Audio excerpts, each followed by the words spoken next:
warahmatullahi wabarakatuh. Waalaikumsalam warahmatullahi wabarakatuh. Selamat pagi anak-anak. Pagi, Pak. Luar biasa sekali ya. Baiklah, sebelum kita memulai mata pelajaran pada pagi hari ini, alangkah baiknya kita membaca doa terlebih dahulu. Silakan Ketua kelas untuk memimpin teman-temannya supaya berdoa terlebih dahulu. Baiklah, sebelum mulai pelajaran pada pagi hari ini, ada baiknya kita berdoa menurut agama dan kepercayaan masing-masing. Berdoa mulai. Doa selesai. Oke, bagaimana kabarnya hari ini? Sehat? Alhamdulillah. Saya Pak. Bapak absen dulu ya. Ya. Oke. Yang pertama Putri Indayanti, Saya Pak. Mekil Hamnugroho, Hadir, Pak. Agus Wibowo, Hadir, Pak. Ahmad Septriansa. Sudah masuk, Pak? Hah? Udah masuk? Ya. Kemana dia? Tak tahu, Pak.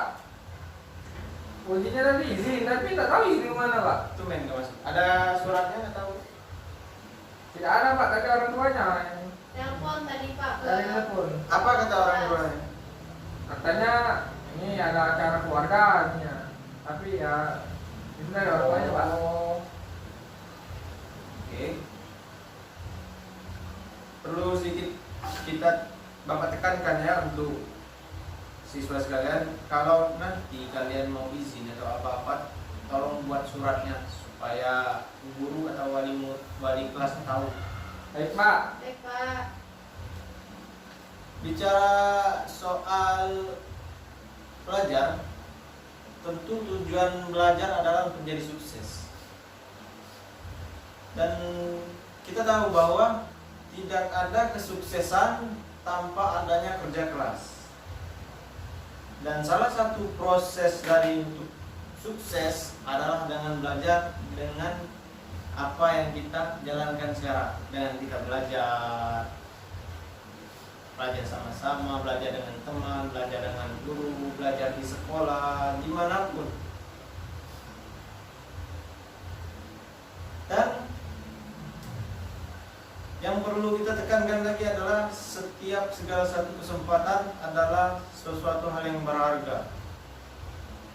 Contohnya kesempatan untuk belajar, kesempatan untuk hidup, ataupun kesempatan yang lain-lainnya. Dan jangan pernah tinggalkan yang namanya apa itu beribadah kepada Yang Maha Kuasa. Aduh, terlalu banyak ini. Kita langsung saja ya belajar. Di sini Bapak akan menjelaskan tentang bagian-bagian mesin bubut konvensional, yang mana kita melanjutkan materi daripada minggu kemarin, jenis-jenis mesin bubut konvensional beserta fungsinya. Itu ada banyak. Ada mesin bubut macam-macam lah. Di sini Bapak akan menjelaskan, oh ya, apa ada proyektor? Tidak ada, Pak. Ada tadi Waduh. bagian lagi. Gini aja, Bapak lewat laptop aja nggak apa-apa ya? Tidak apa, Pak. Tapi nanti Bapak arahkan ke kalian. Oke. Pak. Pak. Kita langsung saja mulai. Ya. Oke. Bisa dilihat? Terlalu tinggi Pak. Suara ini lagi, Pak. Ke bawah, bukan ke atas. Lagi. Nanti Bapaknya nggak baca. Oh, oke, Pak. Baik, Pak. Nanti kalau sudah Bapak baca, Bapak tunjukin ya. Oke. Di sini ada mesin bubut konvensional, lathe machine. Apa itu mesin bubut konvensional? Mesin bubut konvensional adalah kegiatan praktik kerja yang dilakukan para seorang engineer dengan menggunakan mesin bubut konvensional. Jadi mesin bubut konvensional itu kita mengerjakannya secara langsung. Kita ukur, kita masukkan pahat, kita masukkan benda kerja, kita baca ini apa namanya drawing kita baca, kertas untuk benda kerja yang akan kita buat, dan lain-lain. Di sini Bapak akan menjelaskan bagian-bagiannya.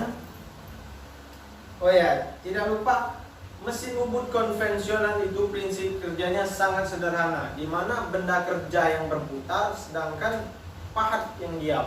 Jadi benda kerja itu dicekam di dalam cat, dikunci, kemudian mata pahat kita dekatkan dengan benda kerja yang akan kita kerjakan tersebut, sehingga terjadilah proses penyayatan.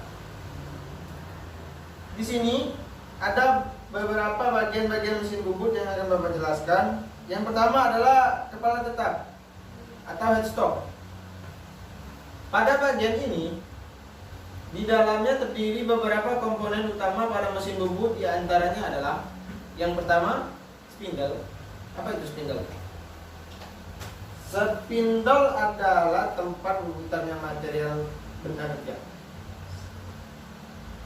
Pada bagian ini pula, tinggi sumbu mesin bubut itu ditentukan. Selanjutnya adalah spindle gearbox. Rangkaian roda gigi sebagai transmisi putaran dari motor mesin. Putaran motor mesin ditransmisikan menuju spindle untuk memutar benda kerja. Berikutnya, feed gearbox. Rangkaian roda gigi sebagai transmisi dari putaran dari spindle gearbox untuk memutar feed shaft lead screw yang berfungsi sebagai pengangkat gerak otomatis dari eretan atau carriage. Berikutnya, tuas pemindah RPM. Ada tuas tuh di bagian sebelah cat kotak itu ada tempat untuk mengatur kecepatan putar. Dari cat ya? Cat itu apa tuh? Tuas pemindah RPM itu terletak di dekat cat, itu ada sebentuk semacam kotak di dekat cat itu untuk mengatur kecepatan dari kecepatan rendah, sedang sampai kecepatan tinggi. Berikutnya adalah eretan. Eretan itu terletak di depan cak. Jadi untuk menggeser dari kita dekatkan, kita mundurkan sampai kita dekatkan, kita putar untuk majukan ke arah dalam untuk memakan benda kerja.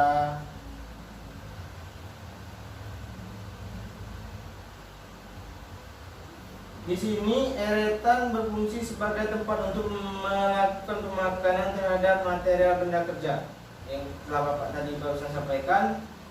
Ini ada beberapa bagian eretan. Yang pertama, eretan memanjang, itu berfungsi untuk menggerakkan eretan secara semi mesin ke arah kanan atau kiri dari operator. Jadi eretan memanjang ini dari kanan ke kiri, dari kiri ke kanan, dari kiri ke kanan. Jadi kita putar-putar tuh geraknya itu pasti ke kiri, kanan, pasti ke kiri, kanan.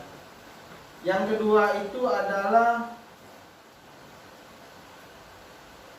eretan melintang, untuk menggerakkan eretan tegak lurus sumbu mesin menjauhi atau mendekati operator. Jadi setelah kita memajukan, setelah kita menggerakkan ke kiri atau ke kanan, itu pas di kiri, kalau kita ingin memakan ke bagian dalam, itu ada spindle yang berfungsi untuk bergerak ke arah dalam atau bergerak mendekati benda atau menjauhi ke arah benda kerja. Berikutnya adalah eretan atas untuk melakukan pembobotan tirus. Jadi kalau untuk eretan ini itu nanti geraknya itu akan dari besar ke kecil. Jadi terbentuknya tirus dari diameter besar ke diameter kecil. Jadi bentuknya itu kalau kita tegakkan ke alas seperti ini, kalau tegakkan itu seperti segitiga. Berikut adalah kepala lepas, bukan kapal ya, salah. Tailstock namanya itu kalau dalam bahasa Inggris. Bagian ini berfungsi untuk menopang material benda kerja yang panjang, berfungsi juga untuk digunakan untuk proses pengeboran. maupun daya ming. Tinggi sumbu kepala pada kepala lepas ini sama dengan tinggi sumbu pada kepala tetap. Fungsi dari kepala tetap adalah yang pertama itu kalau kita awal-awal memasukkan benda itu supaya benda itu tidak goyah, tidak gimbal.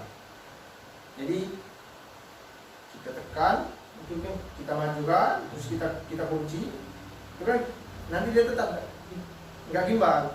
Atau yang kedua, fungsinya juga tuh tadi disebutkan bahwa untuk ngebor.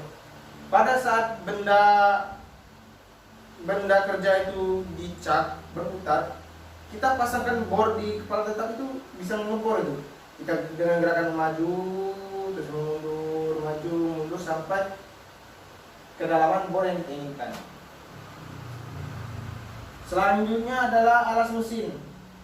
Alas mesin itu berfungsi sebagai tempat kedudukan eretan kepala lepas dan bagian ini juga merupakan rangka mesin. Jadi tempat dudukan eretan, tempat dudukan kepala lepas itu terletak di alas mesin, hanya di bagian atasnya sedikit.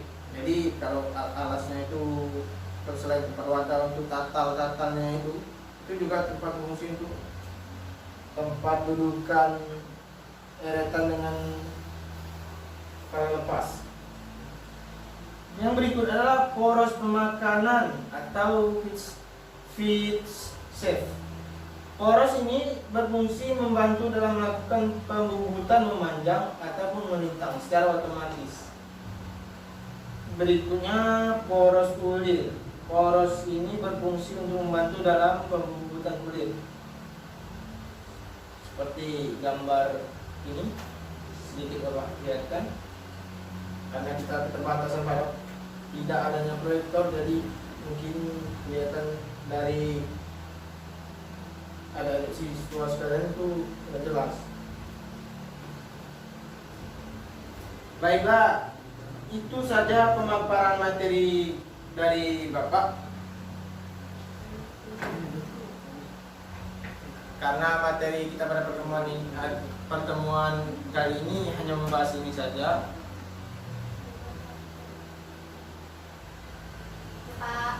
Dan tentunya selain mesin bubut konvensional, pasti ada yang namanya mesin bubut CNC atau mesin gerakan otomatis oleh komputer. Itu mesin bubut itu yang paling banyak digunakan di zaman sekarang daripada mesin bubut konvensional. Karena mesin bubut konvensional itu kalau sekarang itu digunakan untuk belajar dasar-dasar mesin bubut saja. Jadi kalau siswa-siswa sekalian belajar mesin bubut itu ada level-levelnya. Yang pertama itu kita belajar mesin bubut konvensional terlebih dahulu, baru kita belajar ke mesin bubut CNC atau otomatis. Karena kalau kita langsung ke otomatis itu nggak mungkin, karena dasarnya itu konvensional terlebih dahulu.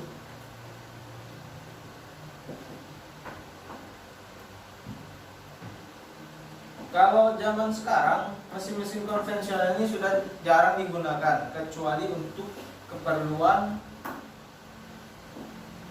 belajar. Ya mungkin di bengkel-bengkel masih ada, tapi kalau untuk di pabrik atau di industri zaman sekarang kebanyakan itu mesin CNC. Karena pertama meminimalisir kecelakaan kerja, yang kedua itu mengefisiensi tenaga kerja, yang selanjutnya untuk supaya hasil dari pembubutan itu lebih sempurna. Jadi ketelitian itu lebih pas karena dilakukan pakai mesin bubut CNC atau mesin bubut otomatis. Baiklah, sampai di sini ada yang ingin ditanya? Ya, Pak. Boleh? Pak, setiap kita melakukan pekerjaan itu kan pasti ada namanya kecelakaan kerja. Kira-kira kalau kita sedang proses pembubutan, kecelakaan kerja yang sering terjadi itu apa ya, Pak? Kalau pada saat kita pertama belajar nih, Ya, Pak. tanyanya bagus.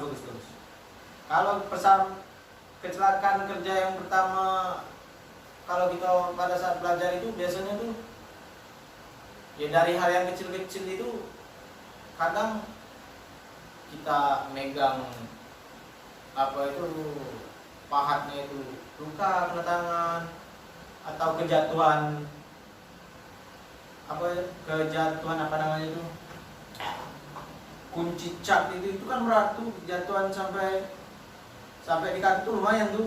Nah biasanya kecelakaan itu kelalaian dalam APD, alat pelindung diri. Contohnya kalau sepengalaman bapak pernah dulu belajar sampai karena pada saat memasangkan kunci cat itu lupa lepas, jadi hampir mental. Jadi untung itu pas muternya itu ke alat mesin bubur itu ya mental. Kemarin pernah ada juga teman bapak yang kena karena pahat mesin bubur itu terlalu tajam, kena tangan jadi sedikit lecet. Mungkin cuma sekedar beberapa itu saja.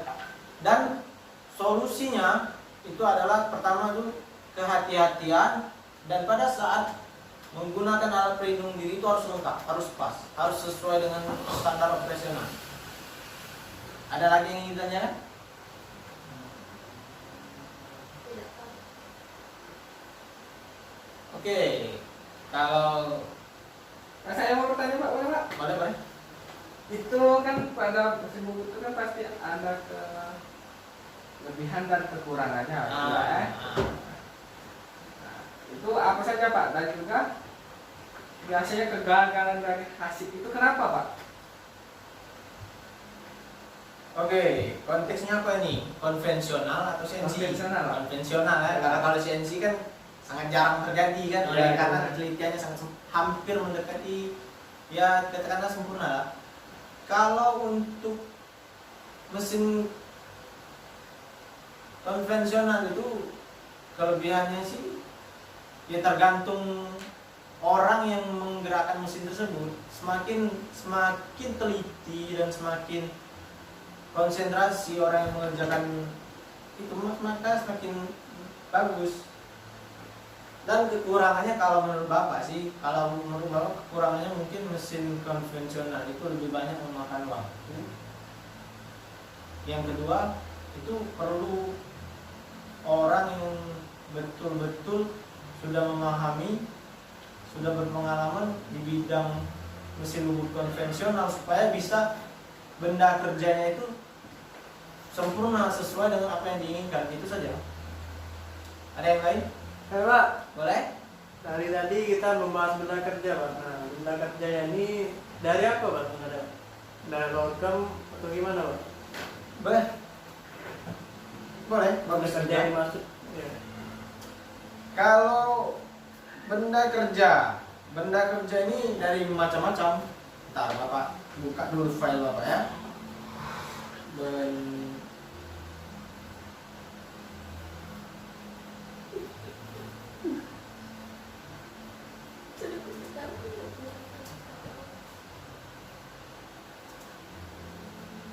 Salah satunya baja SD 37. Ya, itu yang paling sering digunakan untuk belajar, untuk keperluan penelitian, ada,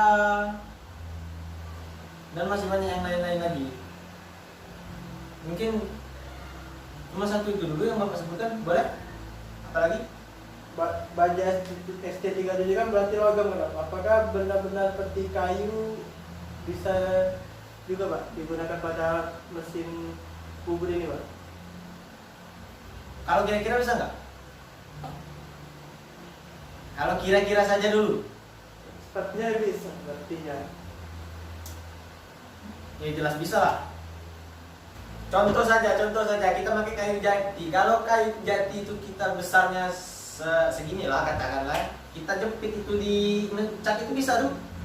Tapi kan rasanya kan nggak mungkin bahan kayu dipasangkan ke mesin bubut konvensional. Bisa. Kalau mau bisa. Ada alatnya, tapi kalau untuk kan biasanya kan kalau untuk di bengkel kayu itu kan ada yang namanya itu pembuatnya ditekan kiri kanan terus dikikir sesuai apa yang bisa dikontrol kok.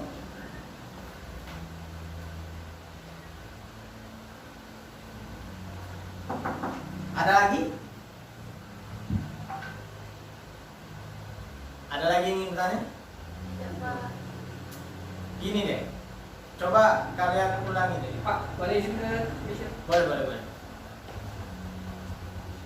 Gini nih, coba salah satu dari kalian, Bapak minta sebutkan, ulang sebutkan saja. Hanya untuk mengulangi materi kita tadi. Coba tolong sebutkan bagian-bagian mesin bubut yang Bapak sebutkan tadi. Bapak minta 3 saja minimal. Boleh? Siapa Pak. saja? Boleh. 1. Kepala lepas. 2. Eretan. 3. Rem. Iya benar. Boleh. Ya. Boleh. Ada ring. Coba. Ada lagi? Agus, mau nambah? Tidak, Pak. Tidak. Yang di belakang? Tidak Pak. Oke.